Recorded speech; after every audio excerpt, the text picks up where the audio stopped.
What if China became a democracy? Imagine waking up one morning to find that China, the world's most populous nation, its oldest continuous civilization, and the engine of the 21st century economy had suddenly become a democracy. The world would hold its breath. Markets would react. Headlines would call it the end of an era and the beginning of another. But beyond the noise, one question would remain: what would democracy mean in a Chinese context?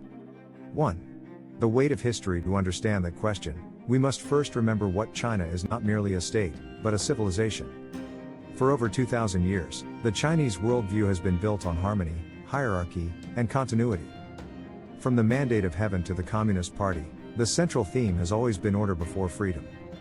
This is not a flaw. It is a cultural inheritance, a belief that stability is the foundation of all progress, and that chaos is the ultimate enemy.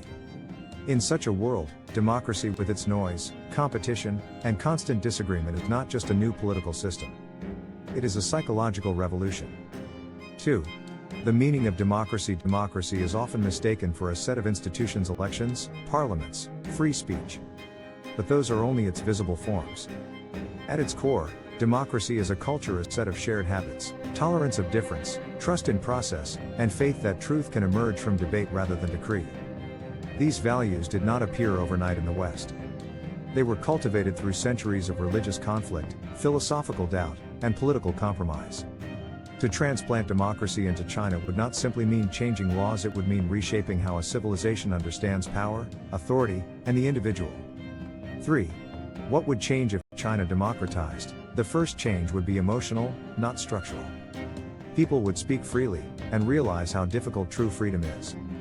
Voices long suppressed would rise: regional, ethnic, religious, economic. The silence that once ensured stability would give way to the chaos of plurality. The Chinese internet, long controlled, would become the loudest forum on earth. Some would celebrate it as liberation, others would see it as fragmentation. Economically, markets would surge, then stumble. Investors love freedom, but they fear uncertainty. And democracy is uncertainty institutionalized. Still, innovation would likely flourish. The same discipline that built cities in decades could, under freedom, produce new philosophies, arts, and technologies, a renaissance uniquely Chinese in spirit. 4. The challenge of unity. The greatest test, however, would not be prosperity, it would be unity. China is not a single culture, but a vast mosaic: coastal cities and inland provinces, Han majorities and minority nations, ancient traditions and modern ambitions. Under democracy, these differences would no longer be managed from above. They would collide in the open. A new national identity would have to emerge, one that balances freedom with the Confucian instinct for harmony. Without that, democracy could degenerate into factionalism, the very chaos that Chinese history has long feared. 5. The global shift. If China became a democracy, the geopolitical map would tilt overnight. Western nations might celebrate, but also fear losing the moral high ground. A democratic China, powerful and confident, would no longer be catching up to the West, it would redefine what democracy means in the East. Such a system might blend participation with pragmatism, liberty with collective responsibility, a model less ideological, more Confucian.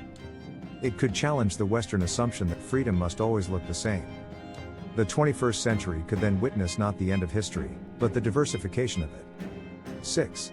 Freedom and order. In the end, democracy is not a finish line. It is a discipline, a habit of balancing freedom and restraint, rights and duties, voice and patience. If China were to democratize, the transformation would not be measured in elections, but in character, in whether citizens learn to speak without hatred, to criticize without destroying, and to live with disagreement without fear. Freedom is easy to desire, but hard to sustain. It demands not just courage, but maturity, the kind of maturity that civilizations, like people, can take centuries to develop. Perhaps, then, the real question is not what would happen if China became a democracy, but what kind of democracy would China create? Because if history has shown anything, it is that China rarely imitates. It absorbs, transforms, and reinvents. And if that ever happens with democracy, if the ideals of freedom and the traditions of harmony are ever woven together, the world may witness not just political reform, but a new chapter in civilization itself.